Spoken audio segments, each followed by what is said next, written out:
Positive Day Gilibers, this is Dr. Gigi Sunga from I Can Change Project. Magandang gabi sa lahat ng mga Gilibers natin. And doon sa first time po tayo mapanood sa aking YouTube channel, thank you very much. Please subscribe, click mo na po yan, Doc Gigi Sunga.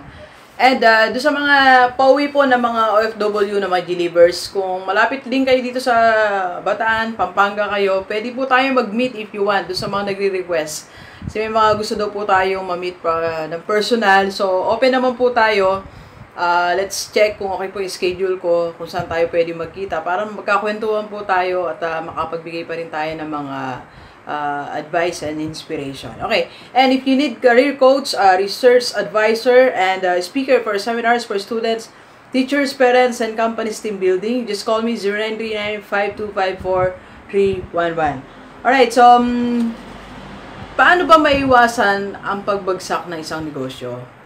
Meron kasi ako mga nakikita mga negosyo na dadaanan, then eventually nawawala na. At may mga nagme-message sa akin na, Doc D, yung kinlose ko muna yung negosyo ko, nagkaroon ng problema. So, may mga ganong pangyayari. At yung iba naman, madali lang, nag-give up na agad. Makita mo, nag-open, then after few weeks, wala na yung business. So, paano ba talaga maiiwasan yung pagbagsak ng isang negosyo o pagkalugi ng isang negosyo? Yung iba naman hindi nalulugi pero humihinto, di ba? Yung pag-stop, paano ba na talaga natin maiwasan yun? So, naglista ako dito ng 4 based sa ating mga nakikita, observations at confession na rin ng mga nakakausap natin, mga ayon sa kanilang mga kwento. Okay, so yung unang-una, paano maiwasan ang pagbagsak ng isang negosyo?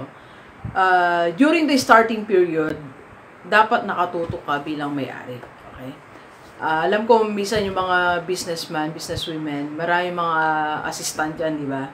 Pero yung business, yung starting point ng business mo, make sure ikaw yung nandun.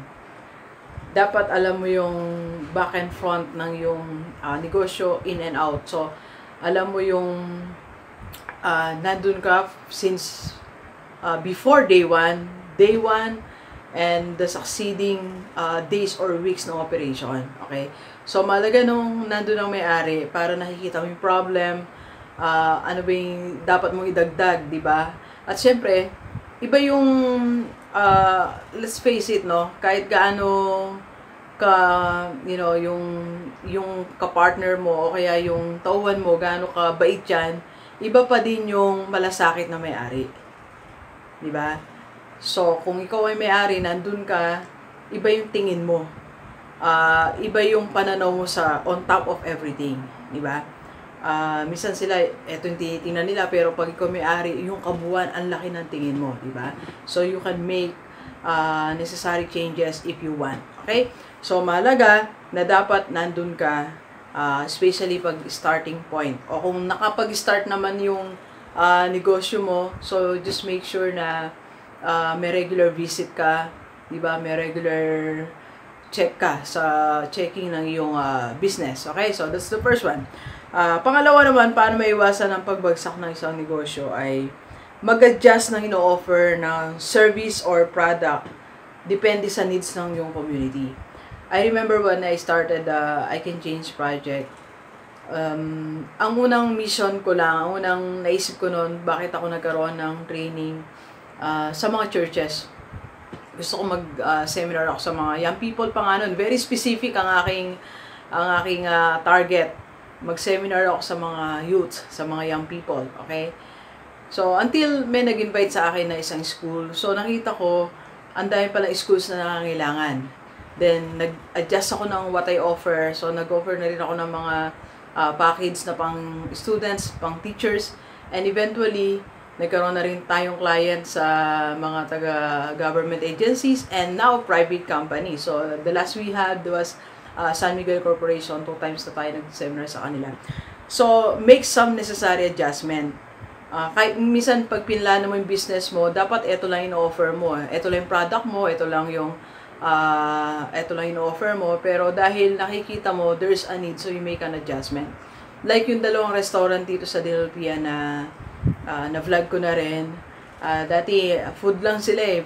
Nag-serve lang sila ng food, ng coffee.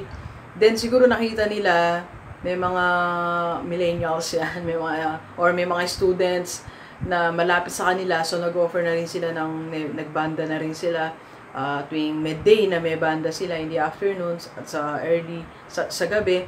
So nag-a-adjust, okay? So para maiwasan yung pagbagsak ng iyong negosyo, dapat nag-a-adjust ka. Tingnan mo rin ano yung need ng iyong community, di ba? Kung hindi yan ang original concept mo, i-break mo na yan, di ba?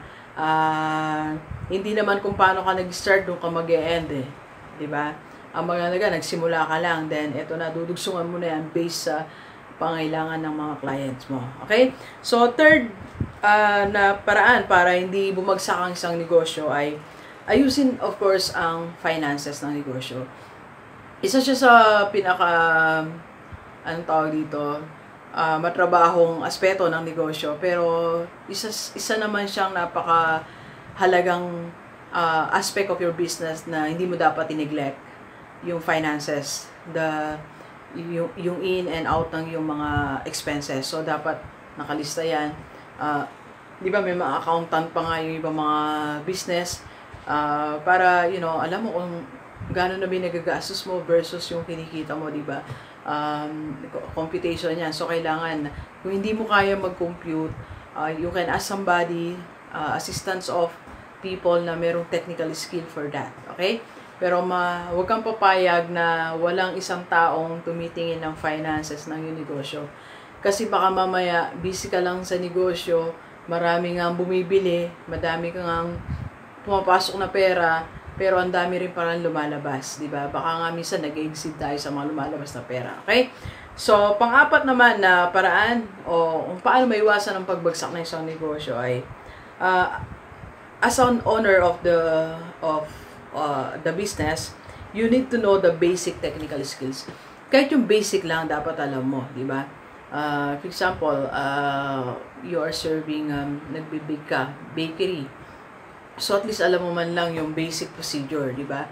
So that, na-check mo rin kung ginagawa ba ng tauhan mo yon, di ba? At least may knowledge ka ng konti, di ba? Kung food preparation naman, so at least alam mo what are ano dapat ino-offer, di ba? So, ibig sabihin po, at least kung meron kang knowledge, hindi ka maloloko ng mga tauhan mo, at ikaw mismo alam mo kung paano mo pa yan mapapaganda, di ba?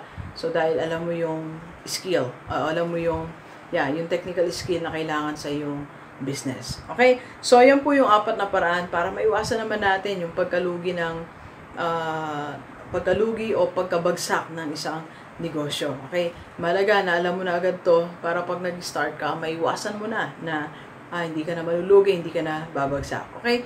So, please share this video sa mga kaibigan natin na may negosyo na o gusto pa nilang mag-start ng kanilang business, kahit mga OFW, para matrain natin sila as early as now so that they can be prepared for in building their own business. Alright, so thank you very much, Gilivers. Enjoy the rest of the day and let's go, let's go!